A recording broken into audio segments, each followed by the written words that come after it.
ফেনী বড় মসজিদের এলইডি স্ক্রিনে লেখা আওয়ামী লীগ আবার ফিরবে, জয় বাংলা।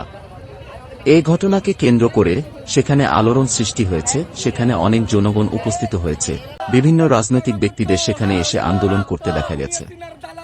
এই ঘটনার সাথে কে বা কারা জড়িত এখন সেটা নিয়ে তদন্ত চলছে। ইতিমধ্যে সন্দেহবশত একজনকে গ্রেফতার করেছে পুলিশ।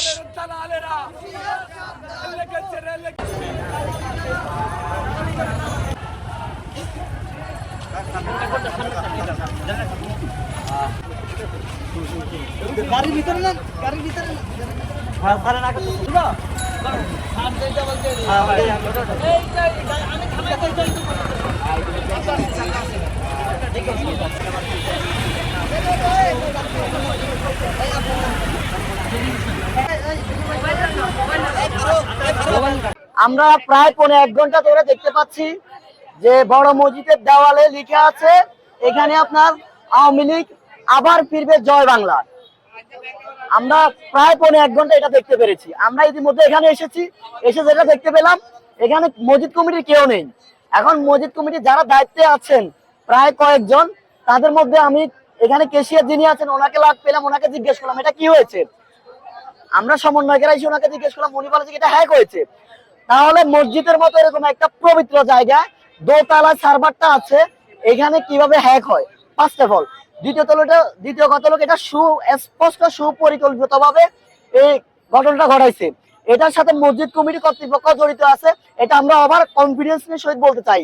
কেননা তারা যদি জড়িত না থাকে, দীর্ঘ 4 মাস এটা আপনার এখানে এভাবে আওয়ামী লীগ ফিরবে জয় বাংলাদেশে, এটা এতদিন দেখি নাই কেন আমরা? এখন কিভাবে 4 মাস পরে আবার এখানে এখন এটা এভাবে স্পষ্ট আরো কি চলমান রাখে না, ডাইরেক্ট স্টে করে রাখছে এটা, অর্থাৎ স্পষ্ট মানুষ বুঝো যে জয় বাংলা আবার ফিরবে। এখানে আপনারা জানেন বিগত ফ্যাসিস্ট খুনি হাসিনার আমলে এই মসজিদ কমিটির সভাপতি ছিল আপনার জিয়াউদ্দিন মিস্টার গিটার, উনি জিয়াউদ্দিন গিটার দীর্ঘ উনি 1 নং ওয়ার্ডে উনি কমিশনার ছিলেন।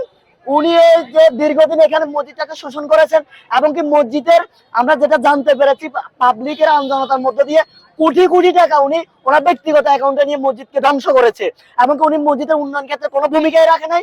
উনি যাওয়ার পরে এখন যেগুলো করতেছে এটা কিন্তু খুব দুঃখজনক বিষয়। আমি এটা আবারও বলছি, সুস্পষ্ট পরিকল্পিতভাবে এখানে আওয়ামী লীগের পেতার তারা জড়িত আছে, এবং কি মসজিদ কমিটির সদস্যরা এখানে জড়িত আছে।